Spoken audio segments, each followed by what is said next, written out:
তাণ্ডব সিনেমাটি YouTube, Telegram, Facebook এবং বিভিন্ন লিঙ্কে পাইরেসির মাধ্যমে প্রকাশ করেছে। আমরা যে এজাহার নামীয় 3 জন আসামি, 3 জনকেই আমরা গ্রেপ্তার করতে সক্ষম হই।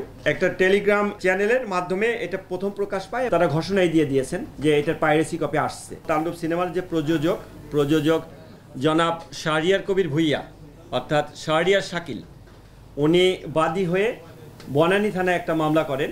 বনানী থানায় মামলা করেন যে 4 তারিখ ওনার যে সিনেমা বাংলাদেশ চলচ্চিত্র সিলেকশন বোর্ড কর্তৃক যেটা নিবন্ধিত সিনেমা তাণ্ডব সিনেমাটি মানে কতিপয় ব্যক্তি ইউটিউব, তারপর টেলিগ্রাম, ফেসবুক এবং বিভিন্ন লিঙ্কে পাইরেসির মাধ্যমে প্রকাশ করেছে। সেক্ষেত্রে তার কিছু এইচডি ভিডিও এবং কিছু আংশিক ক্লিপ এই বিভিন্ন জায়গায় পাইরেসি করে যখন প্রচার করে, এই সংক্রান্তে তিনি 3 জনকে বাই নেমে এবং কিছু অজ্ঞাতনামা আসামি দিয়ে বিভিন্ন লিঙ্ক উল্লেখ করে একটি মামলা দায়ের করেন। মামলার তদন্তভার প্রাথমিকভাবে থানার উপরে থাকলেও বর্তমানে মামলার তদন্তভার ডিবির কাছে ন্যস্ত করা হয়। তা এটার পরপরই আমরা যখন কার্যক্রম শুরু করি, কার্যক্রমের পরে আমরা যে এজাহার নামীয় 3 জন আসামি, 3 জনকেই আমরা গ্রেপ্তার করতে সক্ষম হই। যে 3 জন হচ্ছে টিপু সুলতান, সাদি সাদ ওরফে সাগর, যিনি সিনেটিক অনলাইন পোর্টালের মালিক, এবং আরেকজন সাজেতুল ইসলাম। এই 3 জনকে গ্রেপ্তার করি। পাশাপাশি আমরা যে লিঙ্কগুলো আছে সেই লিঙ্কগুলো অ্যানালাইসিসের কাজ করি, যে লিঙ্কে কোন লিঙ্কে সেটা প্রকাশ হয়েছে। মূলত আমরা এখানে দেখি টেলিগ্রাম,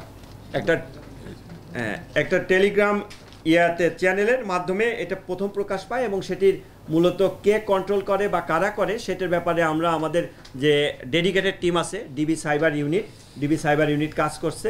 আমরা আশাবাদী যে চ্যানেলগুলো থেকে এটা প্রকাশ হয়েছে, পাইরেসি করেছে, সেই চ্যানেলগুলোর মূল হোতাকে এবং কে কন্ট্রোল করে সেগুলো আমরা বের করতে পারবো, এবং এর সাথে অন্য যারা সংশ্লিষ্ট আছে তাদেরকেও আমরা আইনের আওতায় আনতে পারবো। ধন্যবাদ। 3 জন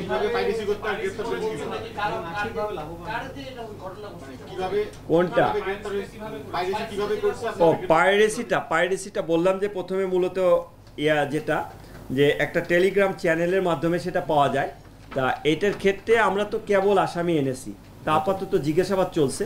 তাতে এইখানে অপারেটর আছে, একটা সিনেমা হলের অপারেটর আছে, ওনার আপাতত একেবারে ইনিশিয়াল স্টেজের জিজ্ঞাসাবাদে উনি যেটা বলেছেন যে 2 জনের নাম বলেছেন যে যাদের মাধ্যমে উনি এটার পাইরেসি কপিটা পেয়েছেন। তা ওইটার ব্যাপারেও যাচাই বাছাই চলছে।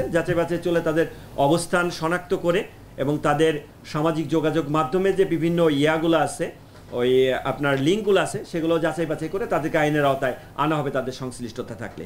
আর অপর 2 জন যারা, তারা তো তাদের সামাজিক যোগাযোগ মাধ্যমে আমরা যেটা দেখতে পেলাম ইনিশিয়ালি যে তারা ঘোষণাই দিয়ে দিয়েছেন যে এটার পাইরেসি কপি আসছে।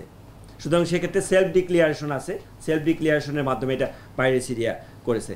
তা পাইরেসি আসলে এটা একটা অপরাধ, যে অপরাধের কারণে এটা আমরা খুব সিরিয়াসলি নিয়েছি, এবং এটার সাথে অন্য যারা সংশ্লিষ্টতা যাদেরকে পাবো তাদেরকেও আমরা আইনের আওতায় নিয়ে আসবো।